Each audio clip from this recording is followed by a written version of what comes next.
आज का सत्संग भक्ति विचार के चैप्टर नंबर 1 सीरियल नंबर 106 से लिया गया है, जिसमें कहा गया है कि जब हमें प्रभु के पास पहुंचने की ललक होती है तो प्रभु हमें अपने पास पहुंचने का मौका जीवन में निश्चित रूप से प्रदान करते हैं। देखिए, ललक कहा गया है, जब साधारण इच्छा नहीं, ललक का अर्थ है कि जो तीव्र इच्छा होती है उसे ललक कहते हैं। जब प्रभु के पास पहुंचने की ललक होती है तो प्रभु ललक कब होगी? जब प्रभु से अथाह प्रेम होगा, अथाह प्रेम होगा। जब प्रेम होगा और प्रभु के सामर्थ्य को हम जानेंगे कि प्रभु कितने सामर्थ्यवान हैं, कर्तुम अकर्तुम अन्यथा कर्तुम है, सब कुछ करने में सर्व सामर्थ्य हैं, तब वो ललक होती है। फिर ललक एक और कारण से होती है कि जब हमें पता चलता है, प्रभु के बारे में हम पढ़ते हैं, श्रवण करते हैं, कथा सुनते हैं कि प्रभु कितने दयालु हैं, कितने कृपालु हैं, कितने करुणावान हैं, तब वो ललक होती है। कितने सामर्थ्यशाली प्रभु, इतने दयालु, इतने कृपालु और इतने निकट हैं मेरे, तो वो ललक होती है प्रभु के पास पहुंचने की। और सच्ची पुकार जो है उसको ललक कहते हैं। तो सच्ची पुकार होती है प्रभु अपने दर्शन का अवसर, जिसको सच्ची पुकार जिसके होती है उसको प्रभु अपने दर्शन का अवसर जरूर प्रदान करते हैं जीवन में। प्रभु को जानने पर, श्रवण करने पर प्रभु से मिलन की ललक जग जाती है।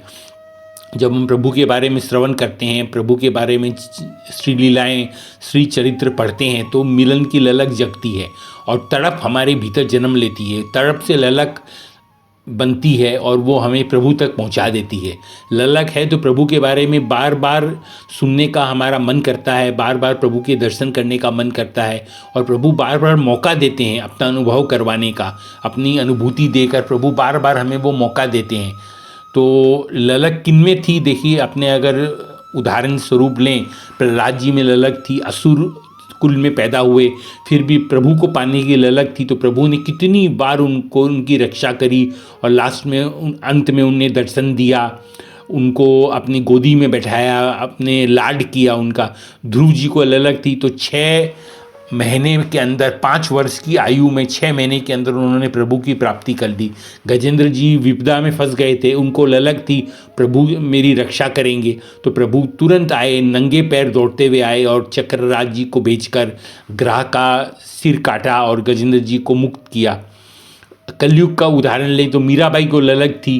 मीराबाई ने बचपन से ही प्रभु को अपने पति रूप में मान लिया था, तो मीराबाई को प्रभु ने दर्शन दिया, मीराबाई को कितनी जगह विपदा से बचाया। तुलसीदास जी को ललक थी प्रभु से मिलने की, प्रभु को पाने की, तो प्रभु ने, हनुमान जी भगवान माध्यम बने और प्रभु ने कितनी बार उन्हें दर्शन दिए और उनको उनके ललक के कारण उन पर अनुग्रह किया। तो ललक प्रगाढ़ होनी चाहिए। प्रगाढ़ ललक अगर होती है तो वो हमें प्रभु से मिलान करा देती है। मन की इच्छाओं को प्रभु की शक्ति, मन की जो अगर हमारी इच्छा होती है कि ललक होती है तो प्रभु की शक्ति उससे पूर्ण करती है, प्रकृति उससे पूर्ण करती है। जीव और जीव का एक कभी कहीं मिलन होता है तो एक टेलीपैथी करके शब्द है अंग्रेजी में, जो हम कहते हैं कि भाई हमारा मन मिल गया आपस में। ऐसे ही जीव और शिव का जब मिलन होता है तो भी यही चीज़ लागू होती है कि भगवान की भी इच्छा होती है उस जीव से मिलने की, उस जीव की भी इच्छा होती है भगवान से मिलने की, और तब वह मिलन हो जाता है और तब वो मौका प्रभु प्रदान करते हैं मिलन का। ललक जो होती है उसमें प्रतिकूलता बड़ा महत्व कभी कभी निभाती है।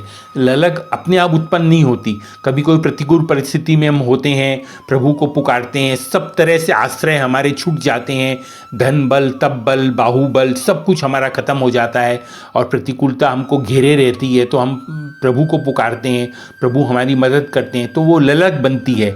हम प्रभु की करुणा देखते हैं, प्रभु की कृपालुता, दयालुता देखते हैं कि प्रभु ने हमारी रक्षा करी, तो वो ललक बनती है प्रभु का अनुभव करने का। तो प्रतिकूलता बड़ा अच्छा इसमें मार्ग दिखाती है। प्रतिकूलता आने पर ही ललक बनती है, ऐसा अधिकतर भक्तों के चरित्र में देखा गया है। तो ज़रूर हमें ललक होनी चाहिए प्रभु के पास पहुंचने की, और फिर प्रभु जीवन में मौका ज़रूर निश्चित रूप से प्रदान करते हैं कि हम प्रभु की अनुभूति कर पाएँ, प्रभु का सानिध्य पा पाएँ। जय श्री हरि।